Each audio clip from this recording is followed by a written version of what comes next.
नमस्कार।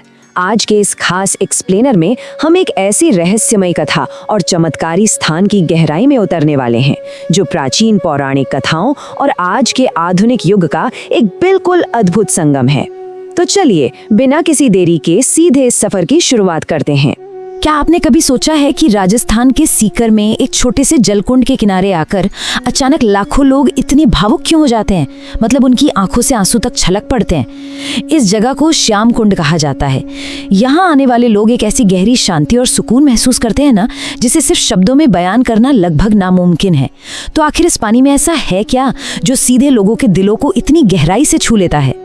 देखिए, इस कुंड से कुछ ऐसे हैरान करने वाले दावे जुड़े हैं जिन्हें आज का विज्ञान भी पूरी तरह से नहीं सुलझा पाया है।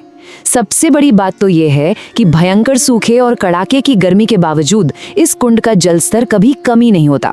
और तो और श्रद्धालुओं का बड़ा पक्का विश्वास है कि इस पानी में स्नान करने से चर्म रोग जैसी बीमारियां ठीक हो जाती हैं। पर सबसे दिलचस्प बात ये मानी जाती है कि ये कुंड लोगों की मुरादें पूरी करता है, लेकिन केवल तब जब वो मुरादें पूरी तरह से निस्वार्थ हों। ये कुंड मानो इंसान के हृदय की पवित्रता को मापने वाला एक आईना हो। अब इस पानी के इस अनोखे रहस्य को समझने के लिए हमें आज के समय से थोड़ा पीछे जाना होगा। तो चलिए आज के इस चमत्कार से निकलकर हम सीधे महाभारत के उस युग में चलते हैं जब धर्म और अधर्म के बीच उस सबसे बड़े महायुद्ध का शंखनाद बस होने ही वाला था। यहाँ हमें एक बेहद खास योद्धा के वंश पर नजर डालनी होगी। पहली पीढ़ी में है महान पांडव योद्धा भीम, उनके पुत्र हुए घटोत्कच और फिर तीसरी पीढ़ी में जन्म हुआ बर्बरिक का। अब बर्बरिक कोई साधारण योद्धा बिल्कुल नहीं थे। उनकी माता मौरवी एक नाग कन्या थी और इसी वजह से बर्बरिक में जन्म से ही असीम दैवीय शक्तियां थीं। वे वैसे तो अकेले रहने वाले तपस्वी थे, लेकिन उनका पराक्रम इतना भयानक था कि वे अकेले ही पूरे युद्ध का रुख मोड़ने की ताकत रखते थे। और उनकी सबसे बड़ी शक्ति क्या थी? उनके 3 बाण।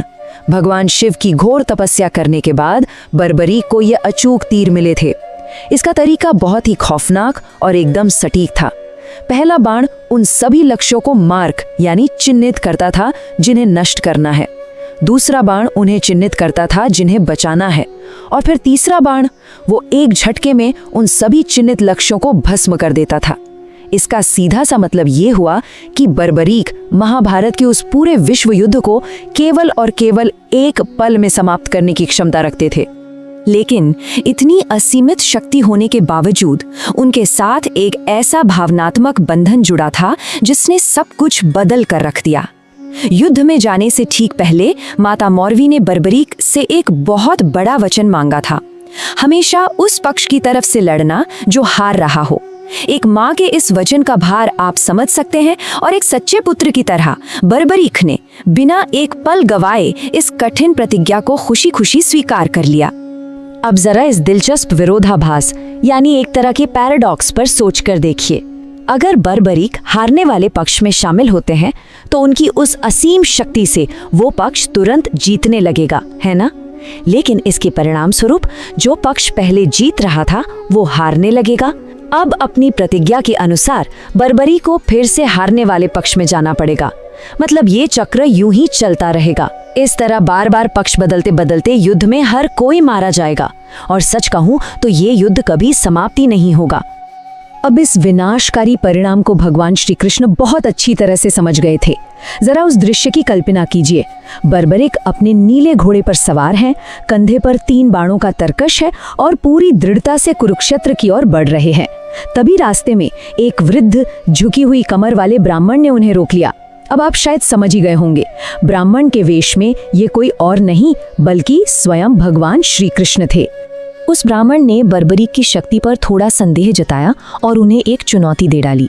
कहा कि सामने खड़े इस पीपल के पेड़ के सभी पत्तों को एक ही बाण से छेद कर दिखाओ। बर्बरीक ने बाण छोड़ दिया। वो जादुई बाण हवा में तेजी से घूमा और पेड़ के हर एक पत्ते को पलक झपकते ही चिन्हित कर दिया। लेकिन तभी एक बिल्कुल अद्भुत दृश्य सामने आया। वो बाण अचानक नीचे आया और ब्राह्मण के पैर के चारों ओर घूमने लगा। क्यों? क्योंकि ब्राह्मण ने जानबूझकर एक पत्ता अपने पैर के नीचे छिपा लिया था। इस एक घटना ने साबित कर दिया कि बर्बरी का निशाना सच में अचूक था और उनसे कोई भी चीज छिपाई नहीं जा सकती थी। खैर, जब बर्बरी को ये समझ आ गया कि ये कोई साधारण ब्राह्मण तो बिल्कुल नहीं है, तब भगवान श्री कृष्ण ने अपना वास्तविक दिव्य रूप प्रकट किया और फिर उन्होंने कुछ ऐसा मांगा जिसने मानो समय के पहिए को ही रोक दिया। श्री कृष्ण ने कहा, तुम मुझे दान में क्या दे सकते हो? मुझे तुम्हारा शीश चाहिए। जरा सोचिए उस एक क्षण के बारे में। सर्वशक्तिमान ईश्वर ने उस महान योद्धा से उसके जीवन का ही दान यानी शीश दान मांग लिया था। इस इतनी भयंकर मांग पर बर्बरी का जो उत्तर था ना, वो इस कथा का सबसे भावुक मोड़ है। उन्होंने बिना किसी भी हिचकिचाहट के कहा, मैं अपना शीश दे दूंगा, लेकिन मेरी एक इच्छा है कि मैं अपनी आंखों से इस महानतम युद्ध को देख सकूं। ये बात बहुत ही गहराई से हमें दिखाती है कि इतनी बड़ी घटना के बीच में भी एक सच्चे योद्धा की सबसे शुद्ध और व्यक्तिगत इच्छा आखिर क्या होती है, उस महायुद्ध का साक्षी बनना जिसकी तैयारी उसने जीवन भर की थी। और इसके बाद जो हुआ वो त्याग की बिल्कुल चरम सीमा थी। बर्बरीक ने अपनी ही तलवार से अपना शीश धड़ से अलग कर दिया, लेकिन श्री कृष्ण के वरदान से वो कटा हुआ शीश जीवित रहा। भगवान ने उस शीश को कुरुक्षेत्र के पास एक ऊंचे पर्वत की चोटी पर स्थापित कर दिया और वहां से खुली आंखों के साथ उस महान योद्धा ने पूरे महाभारत युद्ध का हर एक दांव, हर एक प्रहार अपनी खुद की आंखों से देखा। अब युद्ध खत्म होने के बाद एक बहुत ही रोचक स्थिति पैदा हो गई। जब पांडव जीत गए तो योद्धाओं में इस बात पर बहस छिड़ गई कि जीत का असली श्रेय आखिर किसे मिलना चाहिए। भीम को अपनी गदा पर और अर्जुन को अपने बाणों पर बहुत ज्यादा गर्व था। तब श्री कृष्ण ने हल्के से मुस्कुराते हुए कहा कि इसका फैसला तो एकमात्र निष्पक्ष साक्षी ही करेगा, यानी बर्बरी का शीश। और जानते हैं क्या हुआ? उस शीश ने पल भर में उन योद्धाओं के अहंकार को चकनाचूर कर दिया। उसने साफ कहा कि इस युद्ध में किसी इंसान के हथियार नहीं, बल्कि सिर्फ और सिर्फ श्री कृष्ण का सुदर्शन चक्र और उनकी नीतियां ही दुश्मनों का नाश कर रही थी। कहा जाता है कि महाभारत के अंत में श्री कृष्ण ने उस शीश पर दिव्य अमृत छिड़का था।